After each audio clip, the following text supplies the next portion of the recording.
Hey everyone, we are back for Chapter 8 of The Adventures of Will Irving, Automaton Trouble. Here we go. "I'm back, Max," Will said quietly as he and Claire entered the living room. "And I brought company." "So I see," Max replied, rising from his armchair. "Good evening, miss." "Max, this is Claire Ferryman." "Claire, this is Max," Will introduced. "Good evening, Max," Claire greeted with a smile. "Max, would you be so kind as to prep some tea?" Will requested. "We're just going to go up and check on Emily for a moment." "Absolutely, William," Max replied as he made his way to the kitchen. "This way," Will said to Claire as he turned and led the way upstairs. A few moments later, Will opened a door and motioned for Claire to peek inside. "Well, there she is," Will whispered as he and Claire looked in on a sleeping Emily. "She's adorable," Claire whispered back. "Look, there's my brooch." Claire pointed to Emily's nightstand, where the brooch could be seen lying amidst a ring of pale light coming from an elephant-shaped nightlight. Will smiled as he carefully closed the door and then motioned for Claire to follow him back downstairs. "Now that we've got you someplace safe, I'd be glad to tell you my story," Will said once he and Claire had sat down at a small breakfast nook table near the kitchen where Max was preparing the tea. "Sounds good," Claire said with a smile. "Earlier today, Julius, one of Mose Sally's thugs, paid me a visit and showed me this photo of you," Will began as he handed Claire the photo Julius had left behind. "He asked if I had seen you, but he wouldn't tell me why he was looking for you. Then my sister came and told me about you and the brooch." "Mose Sally," Claire murmured to herself. As Claire looked at the photo, Max walked over to the table and set down a tray on which were arranged 2 cups of tea and an assortment of additives. "Your tea. There is sugar, milk, and honey to suit your taste," Max said kindly. "Thank you, Max," Will replied. "Thank you," Claire added, looking up from the photo. "Would you like anything else?" Max asked. "Perhaps something to eat?" "No, thank you, Max. The tea is quite enough," Claire responded. "I guess that's it," Will said. "I'll be in the living room if you need anything," Max said as he turned and left the room. Claire watched as Max left the room, and then she turned back to Will. "How long have you had your automaton?" Claire asked. "Max? About 2 years," Will answered. "My father gave him to me as a gift." "My father invented automatons. Well, most of the technology behind what we know as automatons today anyway," Claire stated as she added a bit of honey to her tea and began to stir it.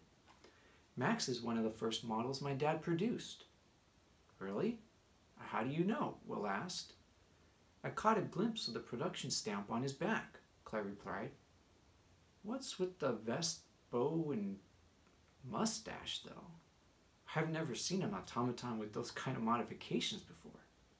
"I added those," Will said nonchalantly. "You?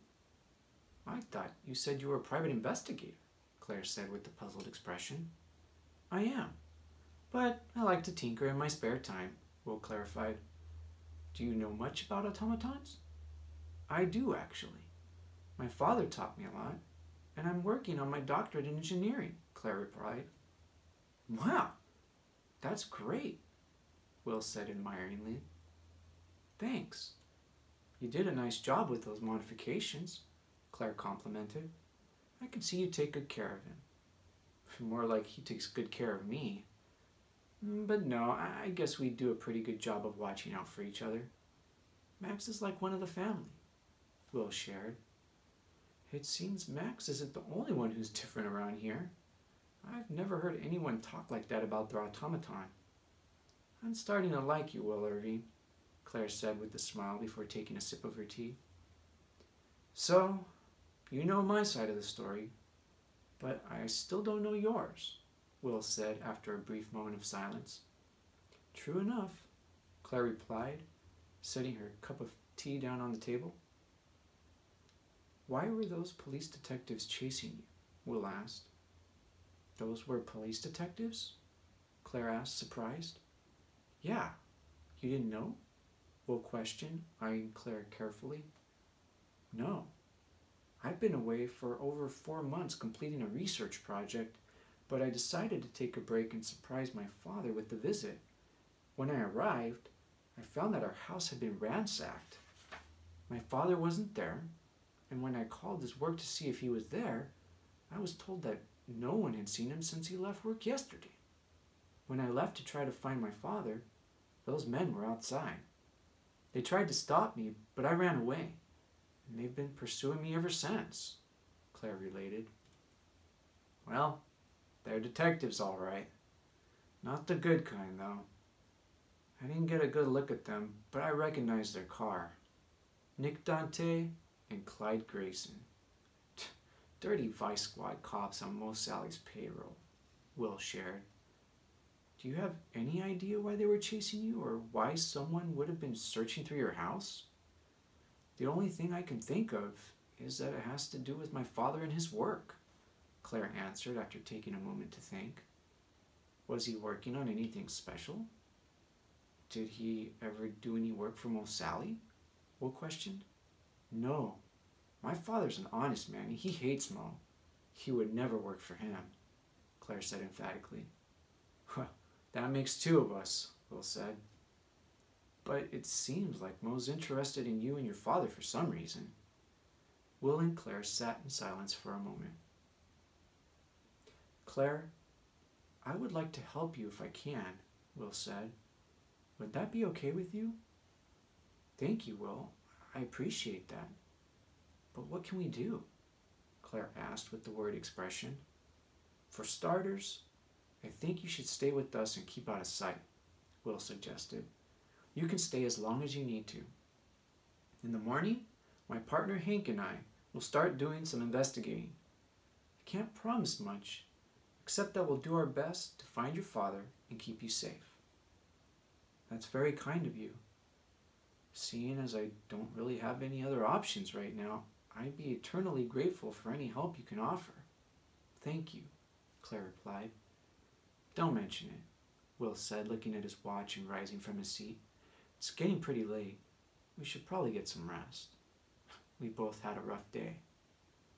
Claire caught Will's words and for the first time noticed the healing gash on his head.